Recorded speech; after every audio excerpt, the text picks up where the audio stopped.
तो सुन के अच्छा जी चले जाते बट आई एम श्योर मेरे क्लिनिक के बाहर जाके वो बातें करते होंगे कि डॉक्टर का दिमाग खराब हो गया। ठीक है ना, कि ये मरीज के अंदर तो कोई जान नहीं है, एक तो हड्डी का ढांचा रह गया बिजलियां लगने के बाद। इससे कोई रोटी नहीं खाई जाती, भूख ही नहीं लगती, कुछ खाता है तो उल्टी आ जाती है। ये 60 कैप्सूल कहां से खाएगा?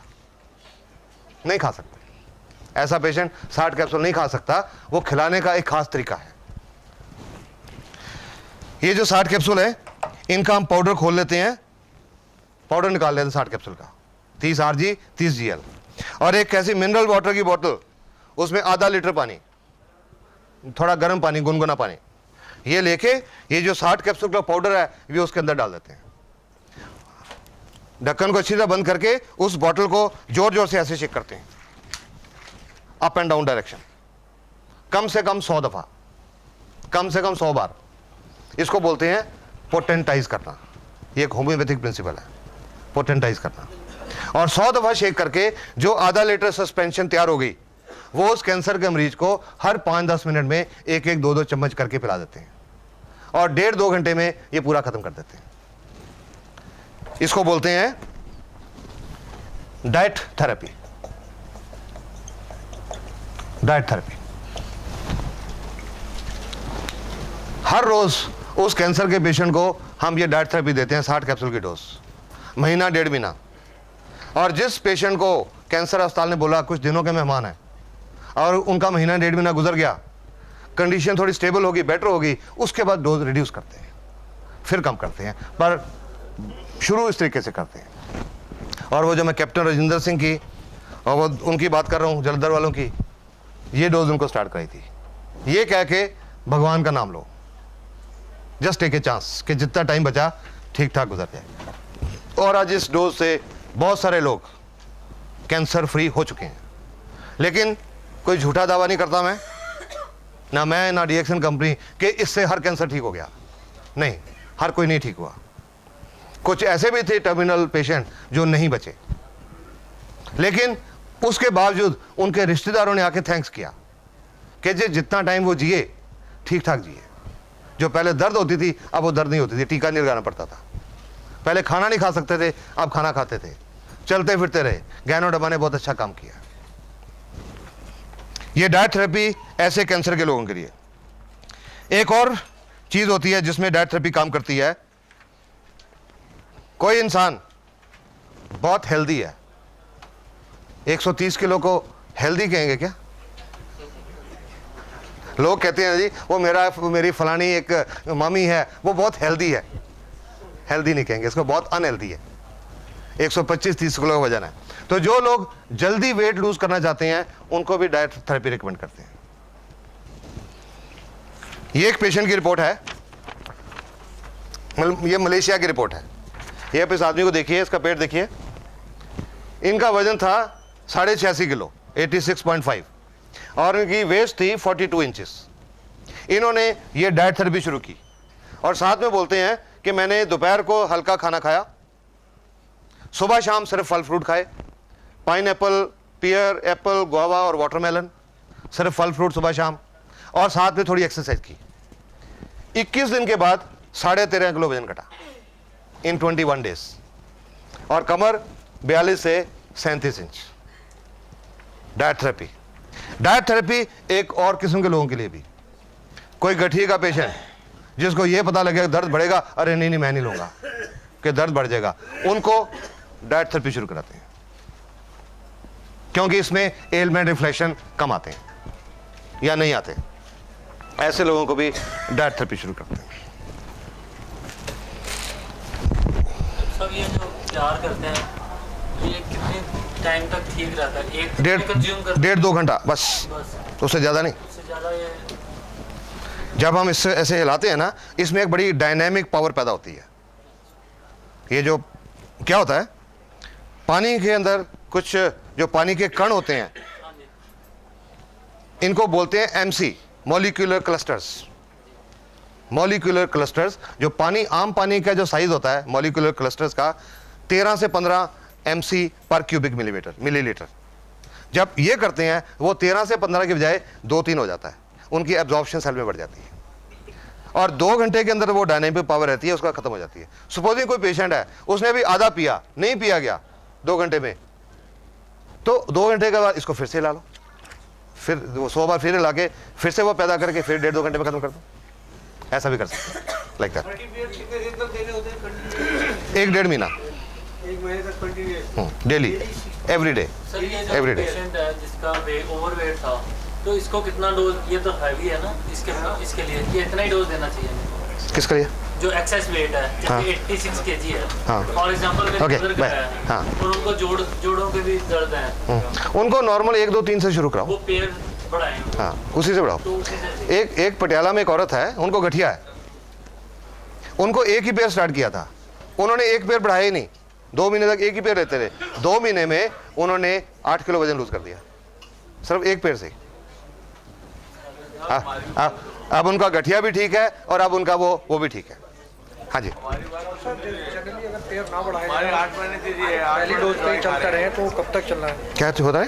पैर ना बढ़ाए जाएं और एक ही डोज पे चलता रहे। हाँ, ये एक भाई साहब ने पूछा कि सपोजिंग हम पैर नहीं बढ़ाएं, सपोजिंग पैर नहीं बढ़ाए, सुन रहा हूँ मैं सुन रहा हूँ, मैंने देख भी लिया है। आप बहुत बातें सुन रहे हो, 8 महीने से मैं पैर खा रहा हूँ, पता है मेरे को क्या कि सपोजिंग डोज नहीं बढ़ाएं, जैसे वो 1, 2, 3 की बोलते हैं। अगर आदमी एक ही पैर लेता रहे तो क्या असर, एक ही पैर कह रहे हैं ना, सपोज असर होगा। वैसे तो एक पैर की डोज हम उनको बताते हैं जिनको कोई प्रॉब्लम नहीं है, सिर्फ अपनी हेल्थ मेंटेन करने के लिए, ठीक है। तो अगर कोई बीमारी है तो हमको कम से कम 2 या 3 पैर की डोज तो चाहिए। सपोजिंग वो नहीं भी बढ़ाता, एक ही पैर लेता रहता है, तो उसके अंदर जो प्रॉब्लम है, जो 3 की पैर से मान लो 8 महीने में ठीक होती है, एक लेता है तो 2 साल लग जाएंगे, टाइम बढ़ जाएगा, वैसे उससे कोई फर्क नहीं पड़ता, थोड़ा टाइम ज़्यादा लग के जाएगा। लिए चाह रहा हूँ जैसे मैं ठीक हूँ हाँ। बिल्कुल, और शुरू करूँ तो एक पैर। एक पैर, हाँ, यस, या for gaining same way go up to 3 pairs. एक बड़ा important question है। हाँ जी, It's a very very question. yes. How do we believe and why do we believe you that you are not giving us any steroids? Is it approved by any organization?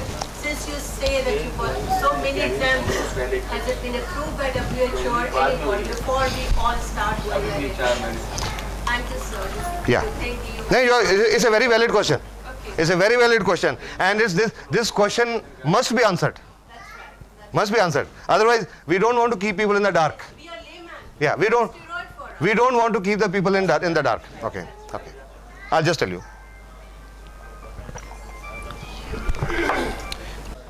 Dr. Lim approached the US government to open DXN in USA, but उन्होंने refuse कर दिया।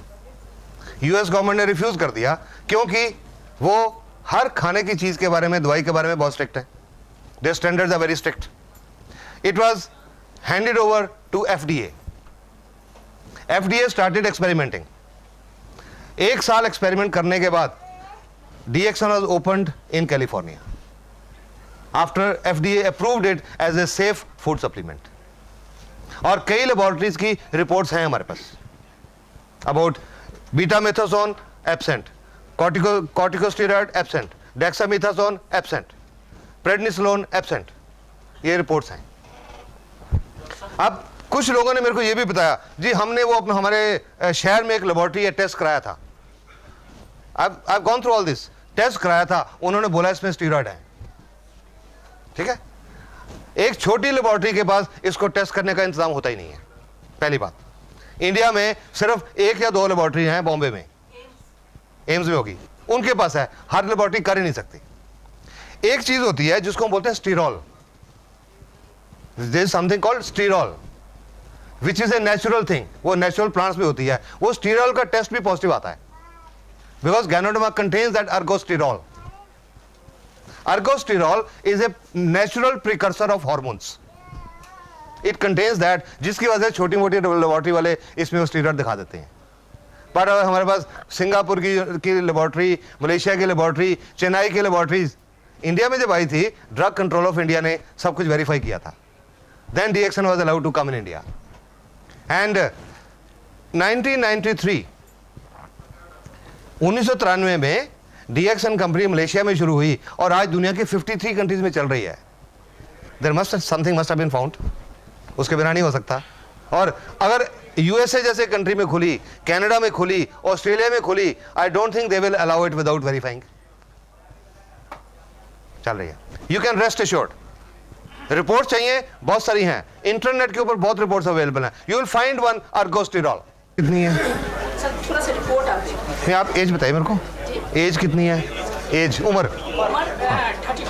Okay. पहले उनको sugar की भी problem थी? Problem उसको एक बार 3-4 साल का था तो फिटनेस का प्रॉब्लम था, तो काफ़ी लंबा इलाज चला था उसका। Doctor Das please, we are answering the questions now. ये क्वेश्चन हो सकता है और भी किसी के काम आएंगे। हाँ सुनिए, ये किडनी पेशेंट के बारे में बात कर रहे हैं, हम एक गुर्दे के पेशेंट की बात कर रहे हैं। सुनिए प्लीज। हाँ, तो वो फिटनेस का इलाज चला था 6-7 साल। डॉक्टर दास गुप्ता जो है वो बहुत अच्छे डॉक्टर थे, वो तो चले गए, उसका इलाज भी सही हुआ और ठीक भी हो गया। चलो अभी 1.5-2 महीना पहले प्रॉब्लम आई, फीवर उबर आया और वो गांठ में दर्द हुआ, इलाज कराने के लिए गए तो दरभंगा में डॉक्टर AN मिश्रा है। ये डायलिसिस कितनी देर से चल रहा है? डायलिसिस पिछले सप्ताह से चल रहा है, 2 दिन हो गए हैं डायलिसिस। ओके, तो क्या उन्होंने ट्रांसप्लांट कराने का फैसला कर लिया? डॉक्टर ने उन्होंने कहा कि इसको ट्रांसप्लांट तो करना पड़ेगा, लेकिन उससे पहले डायलिसिस भी जरूरी है। ओके। और पेशेंट उसे देखने से चलता फिरता है। अगर तो किसी पेशेंट ने डिसाइड किया कि कुछ दिनों में ट्रांसप्लांट कराना है, अगर किसी ने, आप सबकी इंफॉर्मेशन की है कि कुछ दिनों में ट्रांसप्लांट कराना है, तो गैनोडर्मा शुरू नहीं करनी। लेकिन मैंने तो स्टार्ट कर नहीं, अगर कुछ दिनों में कराना है तो नहीं करनी, क्योंकि जब हम ट्रांसप्लांट करते हैं हम स्टीरॉयड देके बॉडी के इम्यून सिस्टम को कम करते हैं कि बॉडी उसको रिजेक्ट ना कर दे, इसने इम्यून सिस्टम को बढ़ाना है, ये कॉन्ट्राडिक्टरी इफेक्ट हो जाएगा। और या दूसरा एक और, अगर किसी का किडनी ट्रांसप्लांट हो चुका है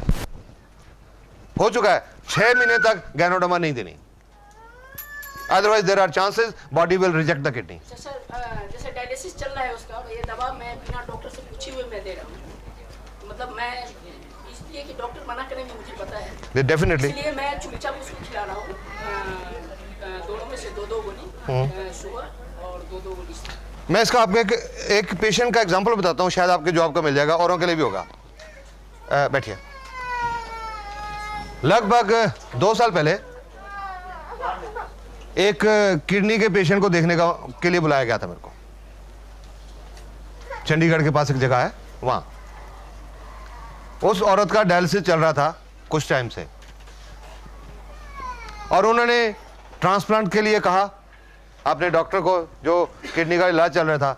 उन्होंने कहा जी वो जो औरत हैं उनको कई सालों से दमे की प्रॉब्लम थी, और दमा के कारण उनके फेफड़ों में एक प्रॉब्लम होती है, उसको बोलते हैं पल्मोनरी फाइब्रोसिस, फेफड़े श्रिंक हो जाते हैं, वो हुए थे। तो उनको डॉक्टर ने कहा हम इनका ट्रांसप्लांट करने की सोच नहीं सकते, क्योंकि ये जो फेफड़े की प्रॉब्लम है ये एनेस्थीसिया नहीं सह पाएंगी, शायद ऑपरेशन थिएटर में डेथ हो जाए, ये नहीं सोच सकते। तो जितनी देर इन्होंने जीना है इनकी सेवा करो, जो 4-6 महीने जीना है सेवा करो। मेरे को देखने के लिए बुलाया गया, फर्स्ट पेशेंट था मेरा किडनी का। I couldn't tell with confidence कि जी बहुत सारे लोग ठीक हो गए जी, आप भी लो। वो पहला पेशेंट था मेरी जिंदगी का किडनी का पेशेंट। लिटरेचर लेके गया, गैनोडर्मा की जो किताब वो लेके गया, उनको दिखाया, ये देखो जी जापान यूनिवर्सिटी की रिपोर्ट है गुर्दे के बारे में, यहाँ लिखा हुआ है कि गैनोडर्मा गुर्दे की बीमारी को 100% ठीक कर सकती है, ये किताब में लिखा हुआ है। वो दिखाया तो वो भी मेरे को कहने लगे क्या हम अपने डॉक्टर से पूछ लें, आपकी अच्छी लगती है पर क्या उनसे पूछ लें जिनकी ट्रीटमेंट चल रही है इतने सालों से। तो मैंने उनको साफ बोला कि जरूर पूछिए, पर पूछने में एक प्रॉब्लम आ सकती है कि वो जो डॉक्टर हैं आपके, पता नहीं वो हर्बल के प्रति उनका ओपन माइंड है या नहीं, जड़ी बूटियों के प्रति ओपन माइंड है या नहीं। अगर नहीं हुआ जड़ी बूटियों के प्रति ओपन माइंड, और उन्होंने बोल दिया कि मेरी दवाई के साथ आपने और कोई नहीं लेना, तो आपको मुश्किल पड़ जाएगी, आपको डिसीजन लेने में मुश्किल हो जाएगी। बाकी इट्स योर विश, मैं क्या, मेरा काम था इंफॉर्मेशन देना, बाकी आपकी मर्जी है। उन्होंने वो डॉक्टर साहब से सलाह किए बिना शुरू कर दी, मेरे पे विश्वास किया, शुरू कर दी। वो शुरू करने के लगभग महीने 1.5 महीने के बाद उनका डायलिसिस बंद हो गया और 9-9.5 ग्राम पे पहुंच गया। हाँ, आप सुनो ये पूरा।